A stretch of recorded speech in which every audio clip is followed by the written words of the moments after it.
Assalomu alaykum hurmatli yurtdoshlar. Bugungi brifingimiz orqali O'zbekiston Respublikasi Vazirlar Mahkamasining 2025-yil 2-maydagi Work and Travel xalqaro dasturlarida ishtirok etuvchi talaba yoshlarning ishlash va sayohat qilish maqsadida xorijiy davlatlarga borish va kelishi bilan bog'liq xarajatlar uchun suvda ajratish tartibini joriy etish to'g'risidagi 290-sonli qarori qabul qilindi.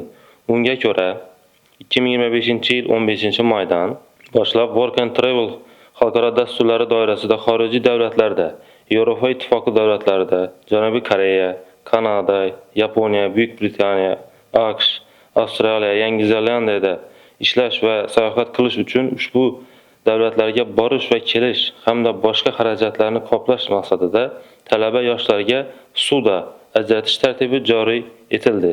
Bunda Yoshlar ishlari agentligining yoshlarga oid davlat siyosatini qo'llab-quvvatlash jamg'armasi hisobidan har yili 2000 nafargacha talaba yoshlarga bazaviy hisoblash miqdorining 40 baravari miqdorida suvda ajratiladi. Suvda ajratish haqidagi arizalar Davlat xizmatlari markazi yoki yagona interaktiv davlat xizmatlari portali orqali qabul qilinadi. Ushbu qaror bilan Work and Travel xalqaro dasturlarda ishtirok etuvchi talaba yoshlarning ishlashi va sayohat qilish maqsadida xorijiy davlatlarga borishi va kelishi bilan bog'liq xarajatlar uchun suvda ajratish bo'yicha davlat xizmatlarini ko'rsatishning ma'muriy reglamenti tasdiqlandi. Ma'muriy reglamentda ariza beruvchi, suvda oluvchi 16 yoshga to'lgan va 30 yoshdan oshmagan, O'zbekiston Respublikasidagi oliy ta'lim tashkilotlarining kunduzgi, kechki yoki sirtqi ta'lim shakli bo'yicha tahsil olayotgan bitiruvchi kurslar bundan mustasno, O'zbekiston Respublikasi fuqarolari va O'zbekiston Respublikasida doimiy yashovchi fuqaroligi bo'lmagan Work and Travel dasturi doirasida ishlash va sayohat qilish uchun joriy davlatga borish va kelish bilan bog'liq xarajat uchun suvda ajratishni so'rab belgilangan tartibda murojaat qilgan jismoniy shaxs tushuniladi. Vakolatli organ O'zbekiston Respublikasi Yoshlar ishlari agentligi. Work and Travel dasturi doirasida xorijiy davlatga borish va kelish uchun aviachipta xarid qilish va boshqa xarajatlarni qoplash maqsadida bazaviy hisoblash miqdorining 40 baravari miqdorida ariza beruvchi tomonidan qaytarish sharti bilan ajratiladigan qarz. Qarz shartnomasi suvda oluvchi va suvda beruvchining huquq va majburiyatlarini, suvda miqdori, suvda muddati, uni qaytarish shartlari, kafillik shartlari, nizolarni hal qilish tartibi va boshqa shartlarni belgilovchi huquqiy hujjat. Suvda har yili arizalar topshirish ketma-ketligi bo'yicha mazkur reglament talablariga muvofiq mos kelgan 2000 nafargacha yosh talabalarga ajratiladi. Bir kalendar yili davomida 2000 nafar ariza beruvchiga suvda ajratish ma'qullangandan so'ng suvda ajratish uchun ariza qabul qilish to'xtatiladi. Suvda ajratilgunga qadar biroq ketma-ketligi bo'yicha suvda ajratilgan ariza beruvchilardan keyin ariza topshirgan shaxslar keyingi yil uchun ro'yxatga qo'yilmaydi hamda suvda olish uchun kelgusi yilda qaytadan murojaat qiladi. Suvda ajratish ma'qullangan murojaatlar hamda ajratilgan suvdalar soni haqidagi ma'lumotlar vakolatli organning rasmiy veb-saytida doimiy ravishda e'lon qilib boriladi. Suvda ajratish haqidagi arizalarni ko'rib chiqish tartibi. Ariza beruvchi suvda olish uchun istalgan davlat xizmatlari markaziga murojaat qiladi yoki yagona interaktiv davlat xizmatlari portali orqali murojaatni elektron shaklda yuboradi. Ariza beruvchi mazkur reglamentga muvofiq so'rovnomani elektron shaklda to'ldiriladi. Ariza beruvchi quyidagi hujjatlarni o'z arizasiga ilova qiladi. Work and Travel dasturi mavjud bo'lgan xorijiy davlatlarning ish beruvchi bilan ariza beruvchi o'rtasida tuzilgan mehnat shartnomasi PDF formatda. Ariza beruvchi tomonidan suvda qaytarilmagan hollarda ushbu mablag'larni qaytarish majburiyatini o'z zimmasiga oluvchi kafil jismoniy shaxsning yagona interaktiv davlat xizmatlari portali orqali olingan so'nggi 12 oylik ish haqi to'g'risidagi ma'lumot PDF formatda bo'ladi. Viza PDF formatda taqdim qiladi. Agar kafil bo'luvchi shaxsning ma'lumoti taqdim etilmagan bo'lsa, ariza beruvchi suvdani qaytarmaslik xavfini sug'urta qilish bo'yicha sug'urta tashkiloti tomonidan beriladigan sug'urta polisini taqdim etishi haqida yagona interaktiv davlat xizmatlari portali orqali ma'lumot kiritadi. Ariza beruvchidan ushbu bandda ko'rsatilmagan ma'lumot va hujjatlarni talab qilish taqiqlanadi. Taqdim etilgan hujjatlarning ma'lumotlarning haqqoniyligiga ariza beruvchi javobgar hisoblanadi.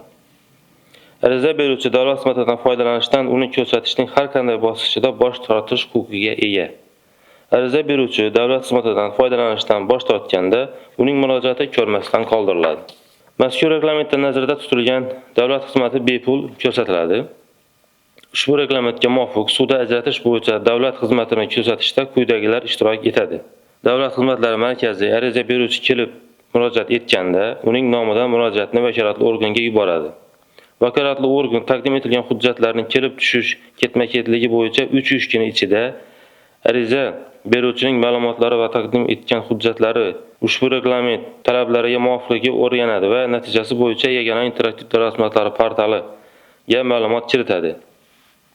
Bunda taqdim etilgan hujjatlar ushbu reglamentning bandlariga, talablariga mos kelmagan taqdirda suvda ajratish rad etiladi va vakolatli organ tomonidan tegishli kamchiliklar ko'rsatilgan holda ariza beruvchining yagona interaktiv davlat xizmatlari portalidagi shaxsiy kabinetiga ma'lumot kiritiladi hamda ariza beruvchi bu haqda SMS xabarnoma yuboriladi. Taqdim etilgan hujjatlar belgilangan talablarga mos kelgan taqdirda tegishli hududdagi Yoshlar ishlari boshqarmasi vakili ariza beruvchi va kafil tomonidan imzolangan notarial tartibda tasdiqlangan qarz shartnomasini va kafillik shartnomasini 5 ish kuni ichida yagona interaktiv davlat xizmatlari portali orqali vakolatli organga elektron shaklda yuborishi haqida ariza beruvchining yagona interaktiv davlat xizmatlari portali orqalidagi shaxsiy kabinetiga SMS xabarnoma yuboradi.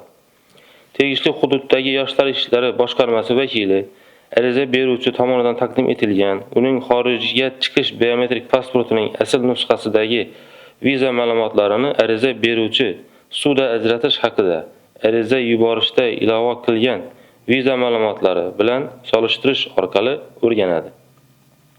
Hamda ariza beruvchining viza ma'lumotlari haqqoniy bo'lgan taqdirda, shuningdek agar ariza beruvchi kafil bo'luvchi shaxsning ma'lumotlarini taqdim etmagan holda suvdani qaytarmaslik xavfini sug'urta qilish bo'yicha sug'urta tashkiloti tomonidan beriladigan sug'urta polisini taqdim etgan taqdirda qarz shartnomasini imzolaydi. Agar ariza beruvchining viza ma'lumotlari haqqoniy bo'lmagan taqdirda yoki agar ariza beruvchi kafil bo'luvchi shaxsning ma'lumotlarini taqdim etmagan holda suvda qaytarmaslik xavfini sug'urta qilish bo'yicha sug'urta tashkiloti tomonidan berilgan sug'urta polisini taqdim etmagan taqdirda Yoshlar ishlari boshqarmasi vakili bu haqda dalolatnoma rasmiylashtirib, 1 ish kunida vakolatli organning mas'ul xodimiga xabardor qiladi. Ariza beruvchi tasdiqlangan qarz shartnomasini yagona interaktiv davlat xizmatlari portali orqali elektron shaklda PDF formatda yuborgandan so'ng, vakolatli organ tomonidan suvda ajratilishi haqida elektron shaklda QR kodli ma'lumotnoma ariza beruvchining yagona interaktiv davlat xizmatlari portalidagi shaxsiy kabinetiga kiritiladi va ariza beruvchiga bu haqda SMS xabarnoma yuboriladi.